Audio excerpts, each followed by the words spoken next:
చాలా బాగా చెప్పాడు కదండి భార్య గురించి. మన పార్టీ శ్రీవాస్తవ్.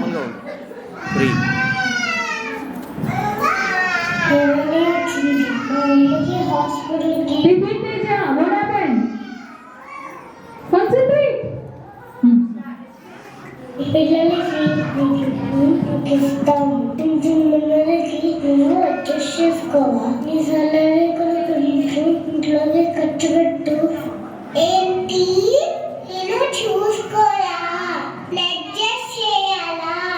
నాకు చాలా ఖర్చులు ఉంటాయి. నా డబ్బులే నాకు సరిపోవు. నీ దిక్కు పడు, నన్ను మాత్రం డబ్బులు అడుగుకు. వస్తున్నాను, నా డబ్బు నీ డబ్బు అంటున్నాను అని నుండి రాదా?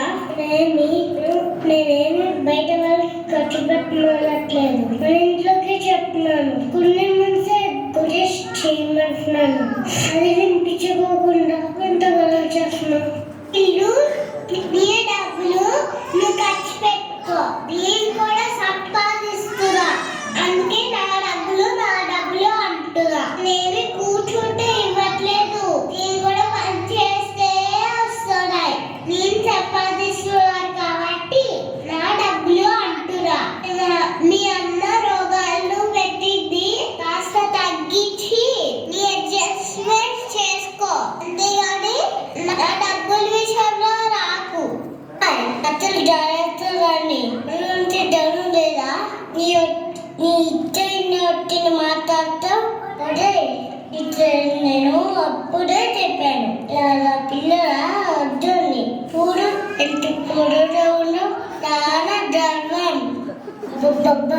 ఇంకా ఆపండి, ఇంటికి వస్తే చాలు ఏదో ఒక గొడవ. అసలు ప్రశాంతంగా లేదు, ఆఫీస్లోనే ఉండాల్సింది. అదేదో నేనే చూసుకుంటా. చిన్న మాటికి కూడా ఇదిగా గొడవ చేస్తున్నారు. అలా వాడి ఒక మూల కూర్చోండి, అంతేగాని అడ్వాన్స్ ఇవ్వకు. విషయంలో మీరు మాట్లాడదు. ఎక్కువ మాట్లాడితే మీ అబ్బాయి మీ పెట్టే ఖర్చుతో మిమ్మల్ని కాలేజీలో పడేస్తా.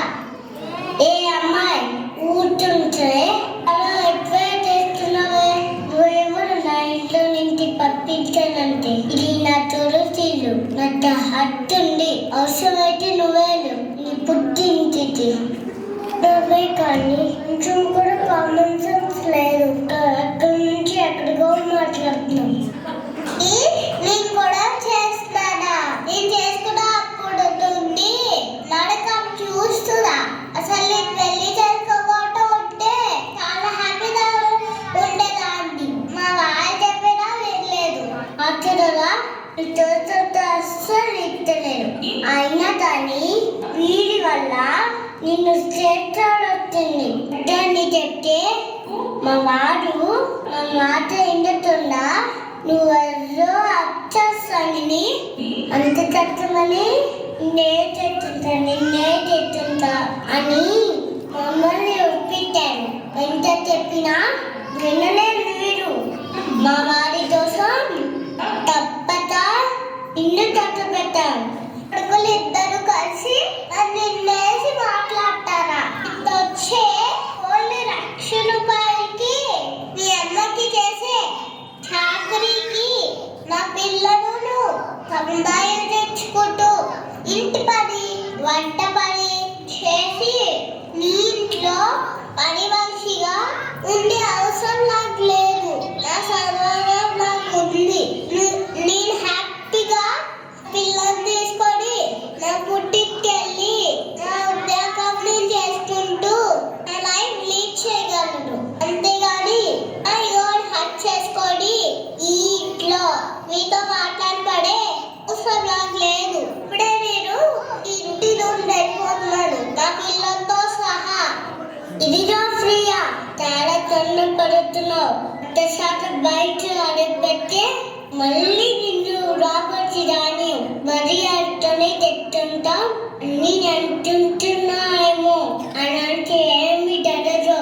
పట్టికి కూడా నా తోడుకి ఇల్లు కావని అయినత పడుతున్నారు. మేమేమి తాగాలని అంటుంటం లేదు. మాత్రం పెట్టుని దాదాపుగా ఉంటే ఇటు మంచిది మాటు మంత్రి అలా తాడంటున్నావా పుట్టింటికి వెళ్తావు చదవలేదా అమ్మ నువ్వు కూడా అంతే. ఆ పిల్లల్ని చూడండి అంత భయపడుతున్నారు కనీసం బాబు మంది చూసా మీరు గొడవ అవ్వండి నా నోరు మూపికి నీ పిల్లంటి రెక్కలు ఇస్తావు ఇస్తామా ఎవరు బాటలేదు ఇది నువ్వు చేస్తావు నేను నా చూతిని ఇంటికి పోతా